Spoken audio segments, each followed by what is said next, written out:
Pas di Busan lagi naik subway gitu, ada perempuan tuh ngeliatin terus aku copet kali ya gitu. Tapi masa sih di Busan ada copet gitu. Belum aku turun stasiun itu, akhirnya dia datang, dia cegat gitu. Terus dia nunjukin di HP-nya poster film Crocodile Tears. Terus turun, oh ya makasih. Turun, gak berapa lama di DM sama dia ternyata. Dia nulis. Jadi dia pikir, dia cerita, gue tuh Arumi di film itu. Oh, oke. Gue udah menikah, suami gue tuh Johan. Hai Sobat 21, aku Nanda. Sekarang aku udah bareng sama Kes dan juga saudara dari film Crocodile Tears. Supporternya rame banget ya di sini ya. Apa kabar semuanya? Alhamdulillah sehat. Alhamdulillah sehat ya. Sebelum mulai aku mau ada hadiah. Oh. Tapi jangan dibuka ya, takut gigit. Iya. Apa nih? Oh ya ampun lucu banget. Boleh dibuka? Boleh. Lucu deh nak. Cara. Jangan mas. Nah, kayak Boleh diam nggak? takut gigit. Aku letakkan. Jadi kangen syuting? Jujur kangen. Kangenan. Ya nggak pal. Ya. Ya nggak coba. Yang paling kangenin apa momen syutingnya? Prosesnya semuanya. Karena kita prosesnya lama banget udah kayak keluarga. Ya berapa total? 1,5 tahun ya. Ada. Itu 2023 ya? 2022 akhir sampai 2023 lah ya. Yes. Juli kita. Panjang juga ya. Yang bikin prosesnya sepanjang itu apa sih? Boleh di spill nggak nih? Silakan Pak Tumpal. Gampangnya ya duit lah. Gak ada duit ya. Ini transparan banget ya di Iya dong. transparan ya. Oh itu. Nyari duit. Oh kirain kayak biar kayak ini banget kan proses nge-crafting. Duit, butuh duit untuk bikin film. Sesimpel itu ya duit. Oke, tapi ini kan film sebenarnya rilis 2024. Jadi dia udah merantau lah ke berbagai negara. Kalau kata moviegoers dan cinephile tuh kayak akhirnya pulang kampung nih. Gitu. Iya. Ada perasaan yang timbul nggak sih apa kayak deg-degan lagi atau kayak premier pertama kali atau gimana perasaannya? Ya deg-degan sih pasti. Kayaknya kita akan muntah lagi deh. Oh iya. Karena aku waktu kita world premiere, aku kebetulan sebelum premiere tuh muntah. Saking deg-degannya. Tumpal juga. Oh Tumpal sebelum syuting. Belum syuting. Muntah terus sih. Sebelum syuting muntah. Jadi kayaknya akan asam lambung lagi sebelum ditonton. Gitu. Tapi dikasih makan kan bang sama Kasih makan. produksi. Kasih makan pasti. Tapi emang kayak deg-degan gitu ya. Deg-degannya sih sebenarnya terus terang udah berkurang ya. Cuman tetap semangat pasti karena aku bikin film ini juga pengennya pertama ya mau ditonton sama orang Indonesia. Iya, gitu. iya dong. Ini film Indonesia. Walaupun sudah sempet premier juga ya di JAV ya. Hijab sudah. Oh iya, Jakarta Film Week Jakarta juga. Film Week. Jakarta Film Week juga ya. Iya sih karena kan cerita ini sudah menghibur dan menggugah dan membuat kesal dan membuat banyak audiens internasional merasakan banyak hal. Ya udah saatnya pulang ke orang kita sendiri. Tapi lega juga nggak sih? Maksudnya Sangat akhirnya bisa gitu. itu Karena pulang. banyak yang nunggu sebetulnya. Iya. Sejak muncul kita kan premier pertama kali world premiere itu di Toronto International Iya. Film Festival. Terus ketika di Asia kita tuh di Busan. Busan ya. Kemudian juga sempet kita ke BFI London Film Festival, London BFI London Film Festival. Iya jadi kayak rasa udah saatnya banget nih. It's for us untuk kita orang Indonesia. Oke. Iya, soalnya sebenarnya kalau aku nggak tahu ya di sana tuh pada ngomong kayak relate nggak sih sama kehidupan. Padahal Surprisingly mereka ya. negaranya beda ya gitu. Apalagi Iya. orang Indonesia yang beneran ini settingnya di Indonesia gitu. Iya. Ya surprisingly mungkin karena emosi-emosinya keluarga, anak itu semua manusia ya merasakan gitu. Mungkin konteks budayanya mereka agak mesti loading dulu ya gimana Indonesia tuh di mana ya gitu.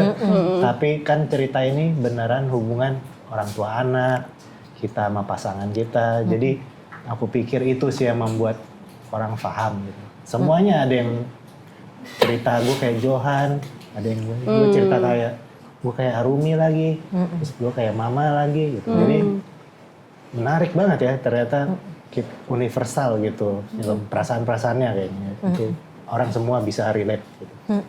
Tapi kan mungkin cinta itu universal ya. Yes, Betul. Setuju. Sangat, betul. Tapi beda-beda POV aja dari orang tua, anak, pasangan gitu. Oke. Nah, tapi yang bikin aku penasaran itu adalah kan aku udah nonton nih, Bang. Alhamdulillah udah nonton, kayak penasaran juga karena kayak sudah diomong-omongin sama orang sebagus apa filmnya gitu. Akhirnya aku nonton. Terus aku juga sempat nonton interviewnya Bang Tupal sama beberapa media juga di luar maupun Indonesia. Terus katanya tuh ini terinspirasi dari saat Bang Tumpal tuh nonton sebuah dokumenter tentang buaya dan melihat kayak ibu buaya tuh melindungi anaknya dengan masukkan dulu ke mulutnya gitu kan. Iya. Tapi itu kayak maksudnya apa ya, kayak random lah menurut aku kayak momennya gitu. Tapi prosesnya akhirnya ngambil isu-isu yang ada di film ini tuh seperti apa sih, Bang? Jadi memang iya namanya ide ya, bisa serandom itu sih. Tapi aku pikir kenapa itu akhirnya begitu melihat dokumenter yang ya kebetulan gitu ya. Mungkin karena memang ada hal-hal dalam diri aku yang aku mau ngungkapin, tapi nggak tahu selama ini gimana.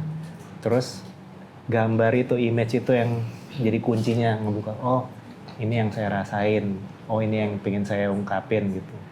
Dan ya tadi kan cukup lama ya pembuatan film ini, 7 tahun gitu. Meskipun masih kena duit, tapi juga saya perhatiin juga selama bikin film ini saya juga bertumbuh ya. Jadi saya kayaknya pertama kali ide cerita ini saya masih pacaran sama mantan pacar saya yang sekarang jadi istri saya. Gitu. Terus setahun sebelum syuting ini saya nikah sama dia. Nah, sepanjang nulis itu saya juga belajar, oh gini ya hubungan manusia gitu, pasangan sampai akhirnya nikah. Jadi saya pikir prosesnya memang film ini memang banyak sih yang saya belajar soal kehidupan juga gitu. Seperti itu.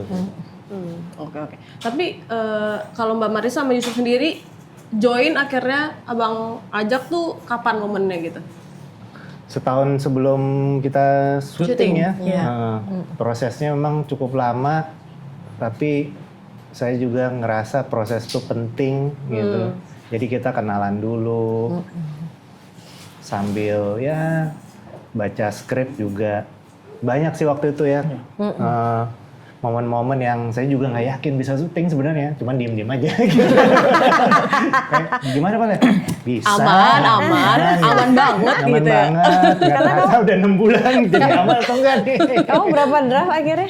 18 draft. 17 draft. 17 draft. Udah nggak ngerti lagi mau diapain lagi nih skripnya, syuting please gitu.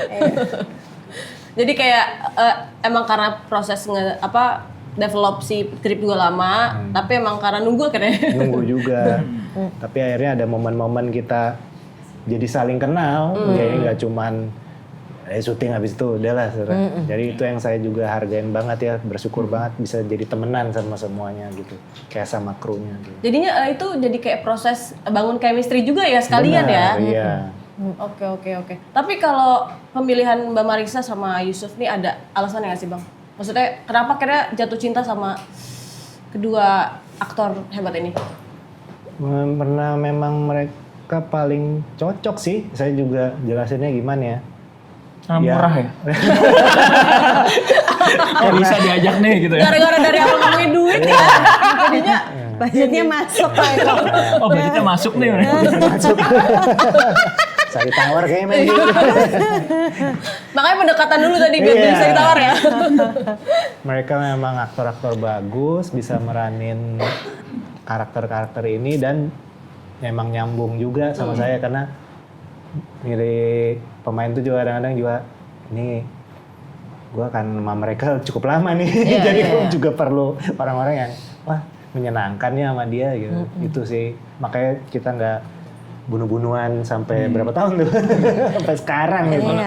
Kalau aku sih ngerasa waktu yang cukup panjang ini bukan jadi hambatan ya, karena biar gimana pun ketika baca skripnya kayak satu emang butuh waktu untuk masuk ke dalam karakternya, dan buat aku pun sebagai aktor kan jadinya punya waktu untuk, biasanya kan kita kalau syuting paling dapat reading 1 bulan abis itu langsung syuting gitu. Sedangkan ini kan punya banyak waktu, jadi karakternya pun bertumbuh dalam kepala gitu.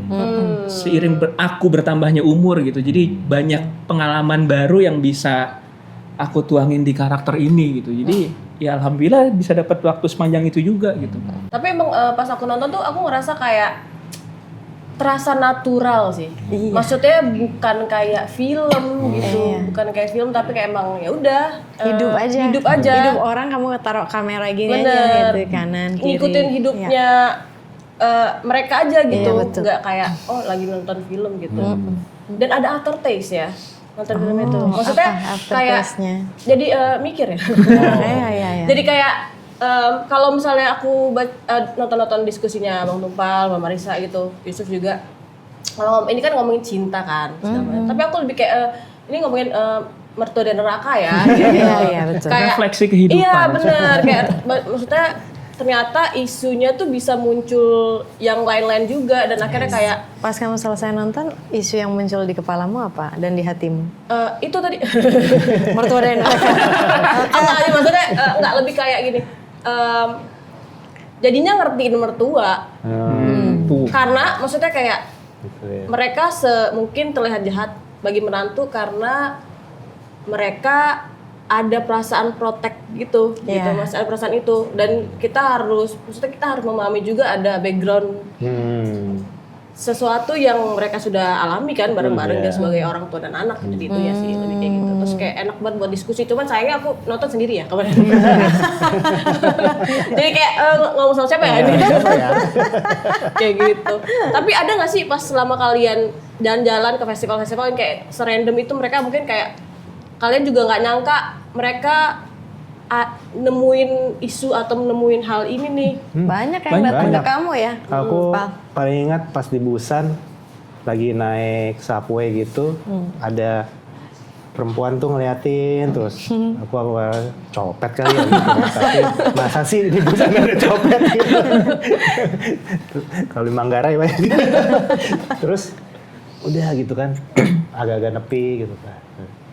Sebelum aku turun stasiun itu, akhirnya dia datang, dia cegat gitu, terus dia nunjukin di HP-nya poster film Crocodile Tears. Terus dia mungkin bahasa Inggrisnya terbata-bata ya. Tapi kamu bisa bahasa Korea kan, Val? Cuman dia berusaha ngejelasin sesuatu kayak aku nonton. Turun, oh ya makasih, turun, gak berapa lama di DM sama dia ternyata. Dia nulis. Jadi dia pikir, dia cerita, gue tuh Arumi di film itu. Gue udah menikah, suami gue tuh Johan di film itu. Terus ibu mertua gue ya mama itu. Jadi makasih udah bikin film itu. Gila, gue ngelihat diri gue direpresentasikan di film itu. Terus aku bingung ya jawabnya apa ya. Ya selamat, semoga sukses. Sehat-sehat. Tapi ya menyentuh juga ya, orang nggak kenal serandom itu. Maksudnya kan dia itu kan apa ya, untuk kayak gitu orang Korea sebenarnya nggak mudah ya sama orang asing gitu. Tapi dia sampai reach out gitu berarti emang ada yang berkesan lah, ada yang menyentuh hati dia gitu. Makasih banget sih. Karena kan mungkin orang tuh kadang nonton film tuh bukan cuman buat hiburan ya maksudnya, tapi mereka pengen mencari sesuatu yang merepresentasikan diri mereka dan mungkin itu kena di film ini ya saat itu sama orang. To be seen, to be acknowledged. Kita kayak gila itu gue banget, itu rasanya jadi nggak sendiri. Oh iya benar. Iya sih. Enggak, kesendirian itu yang akhirnya udah hilang gara-gara nonton itu juga gitu ya. Kalau kalian dulu ada menemukan itu hal unik pas itu? Ada waktu di Toronto International Film Festival juga ada kejadian yang sama ya Pak ya. Ada seorang ibu-ibu rasnya African American atau African Canadian yang datang ke Tumpal juga dan bilang, ya ampun itu si mama itu benar-benar kayak mama mertua aku. Perilakunya, dinamikanya. Tapi karena emang Ya kita bisa lihat lah ya dari sini gitu, dari posternya aja sudah menggambarkan sesuatu. Lihat tangannya Mama ada di mana, tangannya Johan ada di mana, ada jarak nih antara Arumi dengan Mama, sementara ini enmeshed. Jadi ya dinamika seperti ini tuh banyak terjadi di seluruh dunia. Makanya mungkin karena itu film ini begitu diterima dengan baik secara global. Jadi nggak hanya festival-festival besar di Barat dan juga di Asia, tapi juga di Australia. Kamu waktu itu juga pergi. Di Adelaide. Kita kayak this story travels, cerita ini travels ya, karena meskipun packagingnya Asia, tapi dalamnya sama aja manusia. Karena ya manusia sama sebenarnya. Sama, betul. Bahasanya aja yang beda. Iya, betul. Oke. Nah, kalau ngomongin film itu kan karakter Mama ini sangat kuat ya. Tapi yang menarik adalah di cerita ini Mama Risa tuh karakternya yang ada adegan yang bikin dia terlihat rapuh banget. Terus kayak ada adegan kayak dia galak, kuat, protektif gitu-gitu. Tapi ada juga momen creepy ya. Creepy ya tante gitu. Creepy ya tante. Tapi di proses diskusinya panjang nggak sih buat akhirnya kayak nemuin yang karakter yang nempel ini sih, menurut aku kayak memorable banget karakternya gitu. Panjang ya, Pak. Lumayan Kita mah panjang. banyak diskusi, banyak workshop. Tapi intinya dari 3 karakter ini adalah ya memang kita manusia itu kompleks. Itu sih yang menjadi kayak guiding ya buat kita. Nggak ada manusia yang jahat selalu. Nggak ada manusia yang baik selalu. Di dalam diri kita semua ada sisi gelap dan sisi terang. Ya tinggal kita sebagai manusia mau mengakui atau tidak. Jadi ini betul-betul kaca dari kita semua manusia. Dan kadang-kadang orang cuman tahu baiknya doang, tapi kayak gininya nggak tahu, nggak kelihatan gitu-gitu. Aku juga mengkomunikasikan ke teman-teman aktor tuh nggak pernah ini karakter antagonis, karakter protagonis, nggak pernah sih. Ini karakternya, mereka pasti punya pilihan-pilihan yang mungkin menurut kamu salah, menurut kamu benar, tapi kita jangan hakimin. Justru kita, menurut aku sinema itu memang satu medium yang bagus untuk berempati sama orang gitu. Jadi kita memahami, oh orang bisa begitu karena dia pikir itu baik gitu. Itu kan lebih paling compelling kan karakter-karakter seperti yang gitu. Dia pikir dia baik, dia melakukan hal yang baik, tapi memang ekspresinya kok begitu ya. Gitu. Nah itu yang coba saya tekanin ke teman-teman waktu meranin karakter-karakter ini sih. Kayak gak usah dihakimin dulu, udah dijalanin aja. Terus nanti kamu juga bisa mengerti kenapa. Memahami karakternya kenapa melakukan hal-hal itu gitu ya. Oke, nah kalau buat Yusuf, di film ini kan kamu banyak scene bareng hewan ya, gitu. Itu proses persiapannya gimana? Pendekatannya gimana? Pendekatan? Iya, PDKT-nya. Ya kita kan ada pawang ya, ada animal wrangler, jadi semua hal yang berhubungan dengan binatang ya kita ngikut sama dia aja, apa yang dia suruh. Kita syuting juga dijagain mereka biar aman gitu. Jadi ya nggak ada yang pendekatan yang gimana-gimana sih. Yang penting nurut aja sama yang udah berpengalaman gitu. Jangan suka nggak berani aneh-aneh, jangan sotoy lo gitu. Tapi ada yang challenging nggak? Maksudnya kayak pertama kali kan berhubungan berinteraksi dengan itu langsung dan ini gitu. Lebih challenging ngadepin mama sih. Soalnya bukan dari hutan ya, tapi dari neraka ya. Kayaknya kita kalau nggak ada jadwal syuting masih diskusi deh, karena saking rumitnya manusia ya, dan tidak akan kelar semua pembahasannya, jadi ya kayaknya ya itu yang harus dilakuin ya, kayaknya tetap akan jadi diskusi deh kalau kita nggak ada jadwal syuting. Saking rumitnya diskusi terus. Tapi berarti challenging, maksudnya hal apa yang jadi challenge buat kamu, buat karakter Johan? Menghidupkan dinamika antara ibu anak dan pasangan. Sih dalam satu rumah, karena kan pemainnya cuma bertiga, itu di rumah. Pergerakan terbatas. Nah, gimana caranya ngebuat itu selayaknya rumah itu ditinggali, ada 3 orang yang hidup di situ selama bertahun-tahun itu loh. 20 tahun lebih. Menghidupkan suasana rumah biar nggak kayak ya udah ini ada rumah, ada pemain, gerakannya udah diatur gitu. Penghidupan itu sih yang menurutku lumayan challenging gitu, karena kan semua terbatas gitu, pemain cuma ada 3, Mama sama Arumi gitu. Tapi Dan emosinya Johan. Tapi emosinya penuh gitu ya. penuh gitu. Gimana caranya ngebangun itu sih? Dan chemistry itu tidak hanya dibangun di antara 3 karakter ini, tapi juga dengan Buaya di situ. Maksudnya kita juga, ya namanya orang udah tinggal di situ 20 tahun lebih harus terbiasa dong. Segala macam gerak-geriknya harus memang sudah terbiasa. Inilah rumah saya. Udah auto aja gitu harusnya udah nggak awkward, tidak ada pemisah antara 2 karakter ini ya, terutama karena Arumi kan baru masuk. Dengan keluarga besar mereka yaitu buaya-buaya itu. Contoh kecilnya misalnya kalau ada scene malam nih, Buaya kan aktifnya malam ya, dia suka mengeluarkan suara gitu. Kami berdua udah harus terbiasa dengan itu, sedangkan Arumi yang baru tinggal situ kan kayak ada suara apa tuh gitu. Itu yang harus biasa kita lakukan. Iya, kayak sederhana tapi itu harus harus dipikirin. Karena penonton kita pinter. Iya benar. Kalau ngelihat awkward dikit aja, mikro ekspresi kita awkward aja langsung kayak gitu, kayak di hati penonton tuh kayak aneh gitu. Kok kalian berekspresi seperti itu? Kalian kaget sih ada suara itu. Kan kalian 20 tahun. Oke, tapi ada hal menarik apa lagi yang kalian dapat selama mengenal buaya-buaya ini? Tentang buaya lah gitu maksudnya. Iya.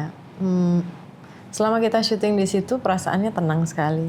Meskipun kita dikelilingi puluhan buaya yang terlihat buas dan memperhatikan perilaku buaya itu majestic feelingnya. Karena mereka kan terlihat, mereka adalah salah satu makhluk yang purba. Perilaku dari buaya itu sebetulnya juga kita terjemahkan ke dinamika ini gitu. Buaya itu kalau siang hari itu diam, sunyi, sepi, hampir tidak bergerak. Tapi kalau malam itu dia aktif sekali, berenang, rahangnya gitu. Oh, oke. Terus suara geramannya di malam hari itu kayak membuat kita manusia itu terasa kecil. Karena kalau manusia dihadapkan oleh kalau hewan seperti itu habis kita. Tapi itu menjadi perasaan yang majestic. Kalau Yusuf apa? Selain itu? Aku baru menemukan bahwa ngeliatin bengong, ngeliatin buaya tuh seru. Itu sih kayak seru juga ya. Aku kadang aku kebiasaanku tiap sore tuh kalau selama syuting tuh kayak udah duduk naruh kursi sambil ngeliatin, kadang sambil makan, ngopi gitu. Kok tenang ya? Ini ada yang aneh nih. Apa ya? Kok nyaman gitu? Mungkin seiring bertambahnya usia ya. Mungkin butuh ketenangan ya. Iya, kayak bengong, mikirin masalah. Gitu. Tapi kalau Bang Tumal gimana? Maksudnya prosesnya lebih panjang lagi kan karena dari awal banget gitu. Ya ada tadi kekaguman sama juga ketenangan ada, seperti pulang ke rumah sendiri lah. Ya itu sih kalau aku karena udah cukup lama ya, jadi udah kayak oke, buaya. Ya. Udah kayak santai ya? Makin akrab. Kalau ngeliat buaya, oke. Yang nggak biasa buaya darat ya? Nah, banyak kalau di sini. Ada salah satu sekitar saya sekarang. Oh saya maksudnya. Bukan. Yang baju hijau ya Bang? Banyak baju hijau. Tapi katanya ada workshop juga ya, movementnya buaya ada gitu-gitu ya? movement sama Muhammad Khan atau Khan Latifan sekarang namanya. Ya, sekarang Khan Latifan. Kita dilatih cara bergerak selayaknya hewan. Jadi banyak yang dieksplor ya. Dari kucing besar atau feline sampai akhirnya buaya itu. Capek banget. Capek banget. Ternyata susah. core kita harus kuat ya. Iya. Yang paling susah hewan apa? itu Kayaknya buaya deh, karena harus nahan. karena dia ngerayap Kayak push up gitu kan. Kalau nggak Kayak plank. Tapi Jadi nggak nyentuh planknya tanah. tuh begini, kan kalau plank kan enak, masih lumayan begini ya. Ini tuh begini, Kita jadi kita rata harus sama- kekuatan perutnya tuh harus. Namanya pegel biasanya nih. Enggak. Oh iya. Iya. Katanya Yusuf mau ngulangin adegan ya? Aduh, Aduh. berat banget itu malam terberat tuh. Itu malam. Itu malam. Iya malu. Oh, oke. Itu malam terberat Selesai tuh. ngantuk ya kalau tidur udah capek. Selesai six pack, Six tangannya pack jadi. ya, tangannya jadi. Nah, tapi di antara momen-momen adegan-adegan emosional di film ini, yang mana yang paling memorable dan akhirnya masih kayak membekas juga sih pas setelah syuting tuh masih ada perasaan-perasaan yang tertinggal gitu. Paling memorable sih scene ending lah sudah pasti. Sesak aku langsung. Itu hal yang aku ingat adalah kelar scene itu aku kayak ada sejam di kamar mandi deh tuh. Cuman diem bengong kayak rilis perasaannya itu loh. Lega juga ada gitu. Scene ending sih itu. Karena berat juga ya itu. Waduh. Apalagi mama. Itu salah satu. Lucunya yang muncul di kepalaku yang pasin Arumi naik-naik mau motong dahan pohon. Oh, itu juga. Terus mama megang tangga itu. Iya. Mungkin aku inget itu karena ya perasaan campur yang kita sering alami ya. Maksudnya saking sayangnya sama seseorang kadang kita bisa gelap mata.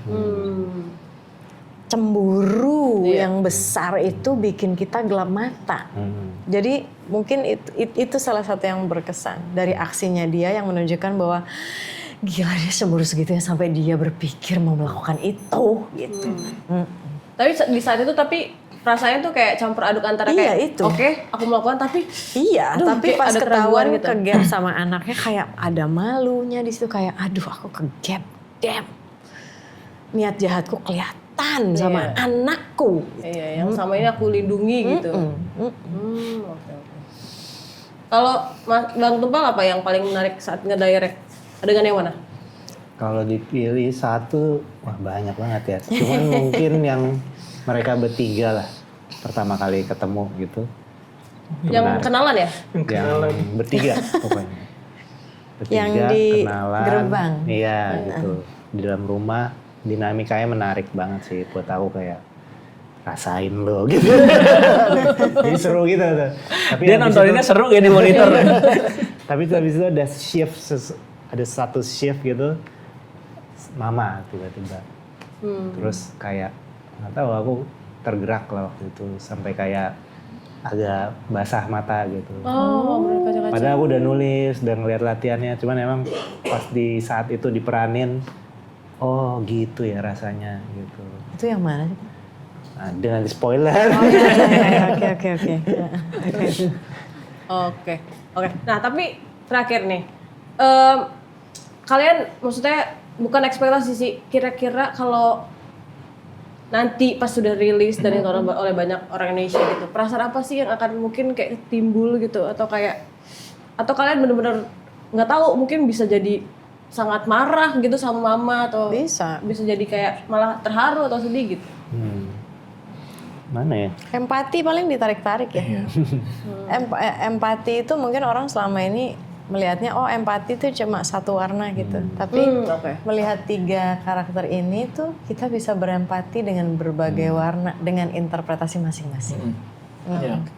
Aku sih juga akan lebih penasaran apa ya respon yang bakal mereka keluarkan gitu setelah nonton ini ya karena ya balik lagi cerita manusia kan universal ya dan manusia hidup tumbuh besar tuh dari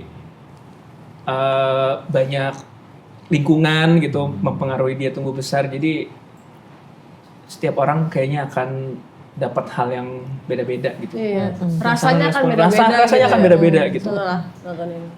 Kalau Bang Tumpal? Kalau terakhir. aku, maksudnya aku tuh banyak nonton film, terus akhirnya jadi pembuat film. Ya film itu penting ya, terutama soal harapan atau desire kita soal misalnya keluarga, representasi keluarga di film gitu.